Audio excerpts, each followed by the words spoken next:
So when I was watching this, I noted that I'm somebody watching nobody.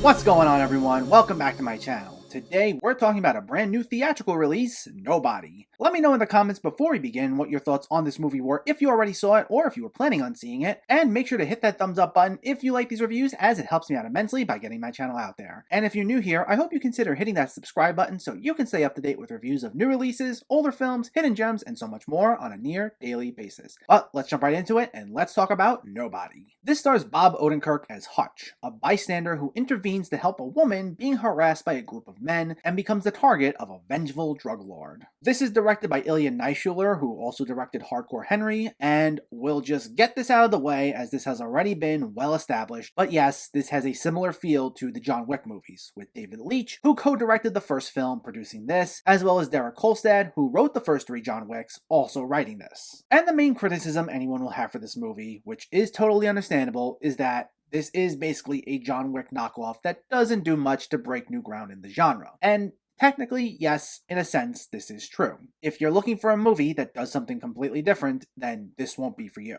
That being said, I still thought this movie was an absolute blast from start to finish. I don't think it's a requirement that a movie needs to be totally original for people to enjoy it. If it's a genre-heavy movie that knows what it is and goes all in on whatever genre it is, whether it's horror, action, sci-fi, whatever it is, it can be a lot of fun. And when it comes to action movies, there are a lot of great films that don't offer anything really new, but they're filled with an almost non-stop barrage of creative hand-to-hand combat scenes, shootouts, and all other sorts of fun fight scenes. And they have plenty of rewatch value because they know what kind of movies they are, don't take themselves too seriously, and aren't obnoxious in the way they present their action. Movies like Commando, Shoot 'Em Up, The Raid, Dread, even John Wick's kinda like that at times, and this falls just about in that same category. It's a ridiculous movie, but it's not out to be anything more than that. And I can greatly respect it for that. Its main focus was giving us entertaining, high-stakes fight scenes, and when we got them, the film never held back. We get moments like Bob Odenkirk brutally beating a bunch of gang members up on a bus,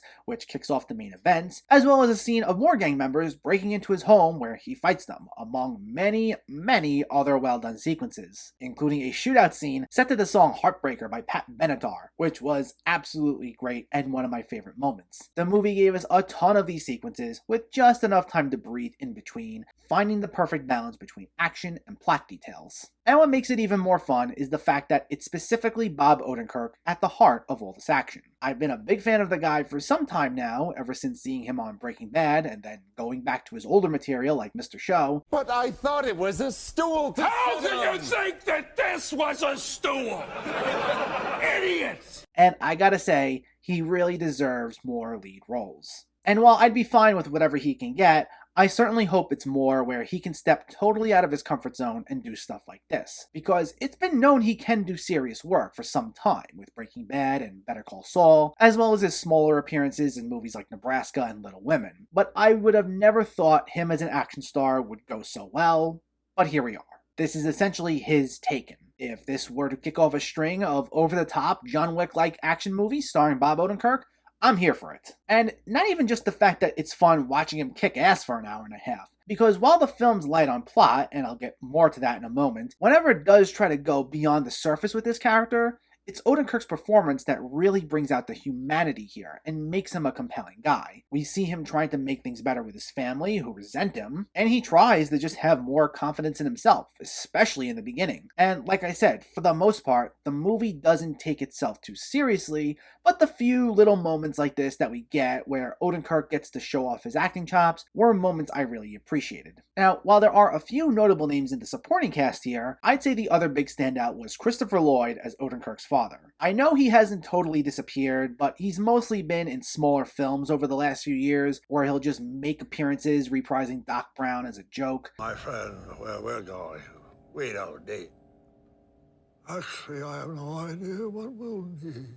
So it's nice to see him pop up in something fairly big again. And not just that, but he actually did a lot more than I was expecting him to do. He gets to have a few badass moments of his own, and I was pleasantly surprised by that. It's easily the most fun role of his that I've seen in some time, which I was glad to see as I'm a big fan of his as well. Now, I only have one other major criticism here, which is the one that goes for many of the other movies I mentioned earlier, and that's how most of the characters, beyond our lead and one or two others, are basically disposable. Like I said, it's not a plot or character heavy movie, so most of the other characters are kind of forgettable. I'd say Connie Nielsen as Odenkirk's wife is the only other character here who's somewhat developed, as part of this does revolve around him trying to reignite their marriage. So she's good whenever we see her, but it's not like she's given a ton to do. As we see, she's totally not aware of what Odenkirk's life was like prior to their marriage, or at least it seems that way. While we do get some nice scenes between the two, it's still only so much. And the villains here are even less developed, and their purpose is just to be Odenkirk's punching bag. The main villain is played by Alexei Sarabakov as this Russian drug lord who comes after Odenkirk and hires all these men to kill him. And there's really not much to the guy other than we find out he likes karaoke, and we'll get a few bizarre cutaway moments where he's singing, and we'll cut between that and a fight scene, and it was kind of weird, to be honest, as that's about the most we got out of him. He's really not a compelling villain, and I'd argue Christopher Lloyd had a more developed character than him. We also get the RZA here as Odenkirk's half-brother, who faked his death for reasons that are never made clear, and will talk to him over a secret radio from time to time. And we do eventually see him as he comes to help him out, but otherwise, there's next to nothing developed about this character. It's assumed he may have been in the same field as Odenkirk, and that played a part in why he faked his death, but his character is given next to no personality other than making the occasional wisecrack. He's literally just there to help move the plot forward and help Odenkirk where he needs help. Now, I wouldn't call it a totally thankless role, as when we do see him physically, he does get plenty to do. It's just the film never bothers to properly explain just about anything involving his character's backstory, and it felt a little jarring to me. As does the brief but forced exposition in the middle. Now, this doesn't totally halt the movie, as it's only 2 moments and they go by way quicker than expected, but it seemed like no one was able to come up with a cohesive way to explain to the audience what Hutch's backstory was, so we get it in 2 brief moments towards the middle, where he explains who he is to some of the hitmen coming after him, but it's as they're bleeding out in front of him, about to die any second. It's almost like the reverse situation of the trope of the evil villain telling the hero their master plan before killing them, and it just felt off the way it was presented. Now I say this as if it's a huge deal, but they didn't totally bring the movie down for me. A lot of these jarring story moments are very brief, as the film is more focused on its more over-the-top elements to deliver us a good time. So despite it being an issue, you're not taken out of the moment all that much.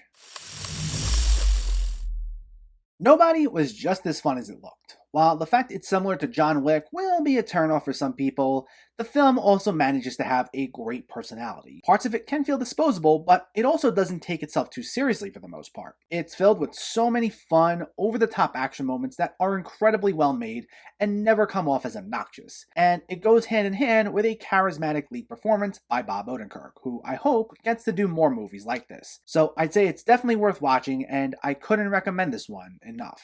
Nobody gets an 8.5 out of 10. That was awesome! I had an absolute blast with it. I know it's nothing that reinvents the wheel, and I know parts of it will feel familiar, but I've said this before, a movie can feel familiar, but if it's executed the right way, I can potentially have even more fun with it than a totally original movie. And between the performances, the action, and the tone, that was exactly the case here. So let me know, did you see Nobody, or are you planning to see it, and what were your thoughts? Did you find this fun? Do you want Bob Odenkirk in more lead roles? Let me know in the comments below so we can discuss. Also, if you enjoyed this video, please like it and share it, and for more movie reviews and film discussion, please make sure to hit that subscribe button to stay updated. Thanks for watching everyone, and keep having fun with film.